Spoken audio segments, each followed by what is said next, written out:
Assalamualaikum, Salam Syamadani. Saya Hikmah Juni. Fokus minggu ini 3 minit bersama Japan. Kerajaan Persekutuan pada Khamis memutuskan untuk menaikkan sekali ganda pemberian khas interim bagi Sabah dan Sarawak mulai tahun 2025. Timbalan Perdana Menteri Datuk Seri Fadilah Yusof berkata, keputusan kenaikan pemberian khas daripada RM300 juta kepada RM600 juta itu diumum oleh Perdana Menteri Datuk Seri Anwar Ibrahim ketika mempengerusikan mesyuarat Majlis Tindakan Pelaksanaan Perjanjian Malaysia 1963 MTPMA 63 kali pertama bagi tahun 2024 di Kota Kinabalu, Sabah. Beliau yang juga pengerusi Jawatankuasa Teknikal Mesyuarat berkenaan mendedahkan beberapa perkara lain turut dibincangkan, antaranya penyerahan kuasa lantikan dalam bidang pendidikan bagi kedua-dua negeri.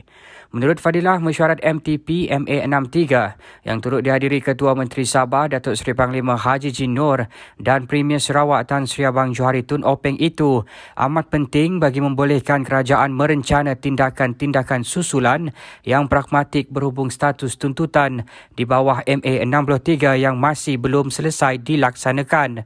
Ujarnya, atas komitmen itu juga Sabah, Sarawak dan Semenanjung menambah baik struktur platform perundingan antara ketiga-tiga peringkat kerajaan dengan memperkukuhkannya melalui pelantikan keahlian baharu dalam platform MTP MA 63. Sementara itu, Ketua Menteri Sabah Datuk Seri Panglima Haji Jin Noor dalam kenyataannya petang Khamis mengalu-alukan kenaikan geran khas interim seperti yang diumumkan Perdana Menteri Datuk Seri Anwar Ibrahim sementara menunggu penyelesaian 40% hasil. Beliau merakamkan penghargaan terhadap isu di bawah MA 63 yang telah pun diselesaikan termasuk penyerahan kuasa kawal selia tenaga elektrik dan tenaga boleh diperbaharui sejak awal tahun. Seterusnya, bagi menggelorkan sambutan Hari Malaysia, Jabatan Arkib Negeri Sabah menganjurkan pemberian khas Hari Malaysia 2024 sebagai usaha untuk meningkatkan kesedaran masyarakat terhadap lipatan sejarah pembentukan negara ini pada 16 September 1963. Timbalan pengarahnya Stephen Wong berkata, program tahunan itu merupakan platform yang sangat penting bagi memastikan sejarah pembentukan Malaysia dapat dihayati dengan lebih mendalam dan berkesan.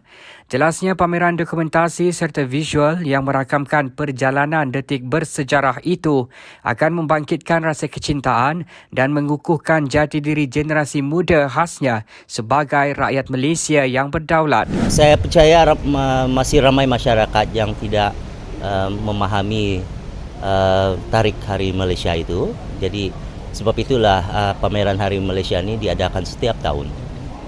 Jadi untuk menyedarkan masyarakat bahawa tarikh Hari Malaysia itu adalah 16 September 1963. So peranan arkib itu untuk menyebar maklumat tentang fakta sejarah. Untuk makluman, pameran Hari Malaysia 2024 itu akan berlangsung pada 12 hingga 15 September depan di perkarangan Jabatan Arkib Negeri Sabah dengan beberapa pengisian yang menarik dan bekerjasama dengan Jabatan Museum Sabah dan Balai Seni Lukis.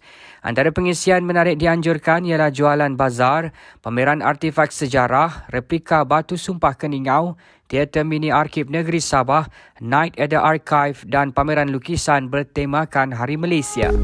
Sekian 3 minit bersama Japan. Dapatkan info semasa dan perkembangan terkini Kerajaan Persekutuan dan Negeri hanya di Japan Sabah.